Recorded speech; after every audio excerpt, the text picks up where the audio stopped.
क्या शामिर अब्बास शाह की ये बात सही है कि वो पाकिस्तानी रोस्टर्स और व्लॉगर को ये कह रहे हैं कि वो क्वालिटी के ऊपर व्यूज को ज्यादा प्रायोरिटाइज कर रहे हैं, या फिर वो सारा कुछ इसलिए कह रहे हैं कि उनके खुद के व्यूज नहीं आ रहे हैं? क्या फहद दीन फ्रॉम क्रेजी प्रैंक टीवी ने जो डक्की भाई के लिए वीडियो बनाई, यानी कि 1 लाख दफा डक्की भाई कहा, वो एक डेस्परेट मैयर था व्यूज और अटेंशन लेने के लिए डक्की भाई की तरफ से, या फिर इसकी कोई जरूरत भी थी? और क्या मास सफदर वाकई पैलेस्टाइन के लिए कोई रिस्क लेने जा रहे हैं, या फिर ये भी कोई अटेंशन के लिए कर रहे हैं? इस तरह की काफी ज्यादा न्यूज है मेरे पास आप लोगों के लिए, तो वीडियो के एंड तक लाजमी देखना। खुश आमदीद सलाम, मैं हूं मिटिफाइड और आज हम बात करने वाले हैं सबसे पहले शामिर अब्बास शाह के बारे में। तो रिसेंटली शामिर अब्बास शाह ने अपनी इंस्टाग्राम पर कुछ स्टोरीज पोस्ट की जिसके अंदर उन्होंने पाकिस्तानी रोस्टर्स और ब्लॉगर को पोक किया, और उसके अलावा मजीद बताते हैं कि रोस्ट और एक्सपोज वीडियो बनाना तो मेरा कोई मेन काम नहीं है, लेकिन वो कह रहे होते हैं कि ये काम फिर भी वो दूसरे रोस्टर्स से बेहतर करते हैं। और इसके अलावा और बातें करते हुए वो ये कहते हैं कि जो चीज उनको बेस्ट कंटेंट बनाने से रोकती है, जो कि उनके व्यूज हैं, जो कि अभी भी बहुत कम है। वीडियो आगे बढ़ाने से पहले आप लोग इस बात को डिसाइड करें, क्या शामिर अब्बास शाह अपने मुंह मियां मिट्ठू बन रहे हैं या वाकई उनका कंटेंट अच्छा है? तो इसी को आगे कंटिन्यू करते हुए शामिर अब्बास शाह ये कहते हैं क्योंकि उनके व्यूज अभी तक कम है तो इसलिए वो अच्छा कंटेंट नहीं बना पा रहे हैं, और बेसिकली वो ये सारा कुछ जो कर रहे हैं, जितनी भी वीडियोस जिस भी टॉपिक पे बना रहे हैं, वो अपने व्यूज को वापस लाने की कोशिश कर रहे हैं क्योंकि उनके व्यूज काफी डाउन हो चुके हैं। और उसकी वजह वो यही बता रहे थे कि शायद उन्होंने 2 साल का वक्फा लिया, इसीलिए उनके व्यूज जो है वो डेड हो गए हैं, और अब वो इस चीज का इंतजार कर रहे हैं कि उनके व्यूज दोबारा से बहाल हो ताकि वो दोबारा से व्लॉगर ही बने। और इसके अलावा वो ये कह रहे थे कि उनके व्लॉग्स जो है वो बाकी व्लॉगर से बेहतर होंगे। अब अगली न्यूज आप लोगों को सुन के काफी ज्यादा डेस्परेट फीलिंग आएगी। तो बेसिकली हुआ ये कि फहद दीन फ्रॉम क्रेजी प्रैंक टीवी ये काफी पुराने यूट्यूबर हैं, इनको मिटिफाइड पहले भी काफी ज्यादा कवर करता हुआ आया है। तो उन्होंने रिसेंटली एक वीडियो अपलोड की जिसके अंदर उन्होंने 1 लाख दफा डक्की भाई बोला ताकि लोग डक्की भाई को सब्सक्राइब करें और 10 मिलियन पूरे करवाएं, और उसको करने में 11 घंटे का दुरानिया लगा था। उनका ये वीडियो बनाने का मकसद ये था, उन्होंने ये बताया था कि वो डक्की भाई को बूस्ट देना चाहते हैं, और बूस्ट किस चीज के लिए देना चाहते हैं कि डक्की भाई के 10 मिलियन सब्सक्राइबर्स पूरे हो जाएं। और इसके अलावा वो ये कह रहे थे कि वो इसलिए कर रहे हैं क्योंकि डक्की भाई काफी ज्यादा स्ट्रगल कर रहे हैं, तो वो उनकी हेल्प करने की कोशिश कर रहे हैं। अब इस पर लोगों ने जो रिएक्शन दिए वो मैं आप लोगों को दिखाता हूँ। बेसिकली काफी ज्यादा लोग जो है वो फहद दीन को हेट दे रहे थे। सबा कहती है now I am unsubscribe you, Mohammad Musa कहते हैं when you are out of content, और आगे आप लोग पढ़ सकते हैं। और आखिर में अब मैं आप लोगों को पढ़ाता हूँ। हबीब कहते हैं इतनी बार अल्लाह से तौबा कर लेता तो वो कबूल हो जाती। आप लोग इन बातों से कितना एग्री करते हैं और आप लोग इसमें क्या ऐड करना चाहते हैं मुझे कमेंट सेक्शन में जरूर बताइएगा। आगे बात कर लेते हैं, क्या मास सफदर वाकई इतना बड़ा रिस्क लेने वाले हैं पैलेस्टाइन के बारे में, या सिर्फ वो अटेंशन सीकिंग के लिए कर रहे हैं? तो रिसेंटली मास सफदर ने एक व्लॉग अपलोड किया जिसमें वो एक प्रोटेस्ट में शरीक होते हैं जो कि पैलेस्टाइन के लिए होता है। तो उसी व्लॉग से रिलेटेड इंस्टा पर अपडेट देते हुए वो ये कहते हैं कि उनका ये व्लॉग काफी लेट अपलोड हुआ है, और उसकी वजह वो ये बता रहे होते हैं कि जो भी बंदा पैलेस्टाइन के हक में वीडियोस वगैरह अपलोड करता है, पैलेस्टाइन के बारे में वीडियोस अपलोड अपनी इंस्टाग्राम या सोशल्स पे करता है, तो उसके कंटेंट्स को उसके चैनल और अकाउंट से रिमूव कर दिया जाता है। और वो कह रहे थे कि इस टाइप का कंटेंट अपलोड करने से वो मुतासिर हो सकते हैं। तो अपनी ऑडियंस को ये कहते हैं कि अगर मेरे साथ कुछ ऐसा हो जाता है तो प्लीज मुझे सपोर्ट जरूर करना। पहले मैं आप लोगों को उनकी स्टोरी का क्लिप दिखा देता हूँ, फिर आगे बात करते हैं। भाई यार काफ़ी लेट हो गया व्लॉग डालने में। असल में एक प्रॉब्लम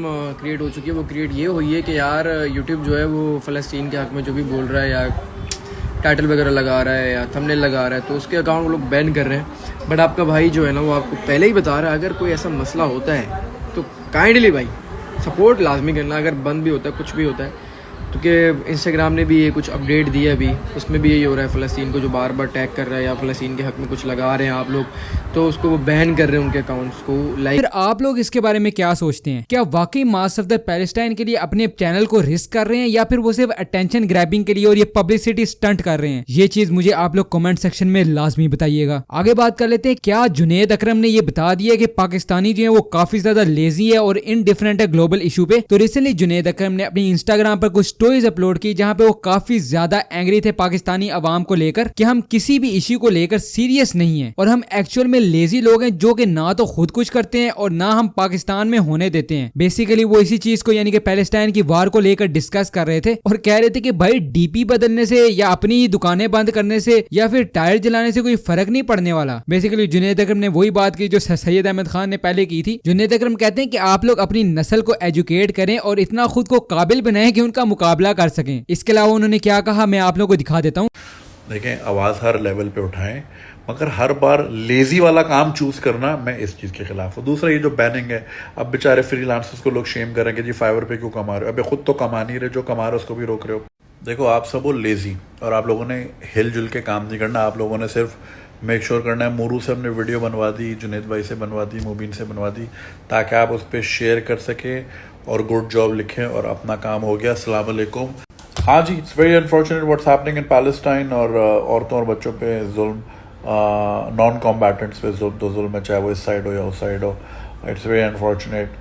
और इसराइल एक जालिम रियासत है, इसमें कोई ढकी छुपी बात नहीं है। जो उनके साथ 100 साल पहले हुआ, जो दूसरों के। आगे बढ़ते हुए बात कर लेते हैं मुनीब की मीम्स के बारे में। तो मुनीब की मीम्स का रिसेंटली एक फड्डा हुआ था जो कि मिटिफाइड ने आप लोगों को बताया था। तो जो स्कैम मुनीब की मीम्स के साथ चला था उस पे उनको पूरी पेमेंट नहीं मिली थी। उसके रिप्लाई में फिर क्या हुआ कि मुनीब की मीम्स ने अपने सोशल फ्रेंड्स को काफी ज्यादा स्कैम के बारे में बताया, तो उनको काफी ज्यादा हेट दी गई थी। बेसिकली हेट उसको मिली थी जिसने स्कैम किया था मुनीब की मीम्स के साथ, जिसके रिप्लाई में उनका ये कहना था कि उन्होंने मुनीब की मीम्स के खिलाफ एक साइबर क्राइम का केस कर दिया है, वो डेफेमेशन का, और अभी मुनीब की मीम्स को 2 दफा थाने भी जाना पड़ा है उसके लिए। आप लोगों को क्या लगता है, क्या मुनीब की मीम्स को जस्टिस मिलेगी या फिर स्कैमर्स जीत जाएंगे? मुझे कमेंट सेक्शन में जरूर बताइएगा। आगे बात कर लेते हैं स्पोर्ट्स न्यूज के बारे में। तो ये काफी ज्यादा इंटरेस्टिंग न्यूज आ रही है। आई एम श्योर कि आप लोगों में से काफी लोग जानते भी होंगे, नहीं जानते तो मिडिफाइड आप लोगों को बता देता है। तो बेसिकली एक लॉयर है इंडिया का जिसका नाम है एडवोकेट विनीत, पूरा नाम विनीत जिंदाल है। तो उन्होंने एक लीगल एक्शन लिया है मोहम्मद रिजवान पाकिस्तानी क्रिकेटर के खिलाफ। तो जो इंडियन एडवोकेट विनीत जिंदाल है उन्होंने मोहम्मद रिजवान के खिलाफ कंप्लेन दर्ज की है कोर्ट के अंदर कि मोहम्मद रिजवान ने आईसीसी के रूल्स के खिलाफ जाकर उन्होंने नमाज पढ़ी थी मैच के दौरान, जब पाक वर्सेस नेदरलैंड का मैच हो रहा था। और इसके अलावा मोहम्मद रिजवान के गाजा को लेकर ट्वीट के बारे में भी उन्होंने मेंशन किया था इसी बारे में। अब इस चीज को लेकर मुबीनुल हक ने भी रिप्लाई किया। मुबीनुल हक कहते हैं, jobless advocate doing marketing stunt to make himself relevant. Mostly तो यही होता है, जब आप किसी बड़े बंदे को अटैक करते हैं तो आपको भी रेलिवेंसी मिलती है। दैट्स व्हाई उनका नाम अभी इस न्यूज में भी आ रहा है। आगे हमजा तारिक भी कहते हैं, if ICC has no objection to Rizwan praying on the ground, why are these Hindus so bothered? Is their faith so fragile that it will change just by seeing Rizwan pray?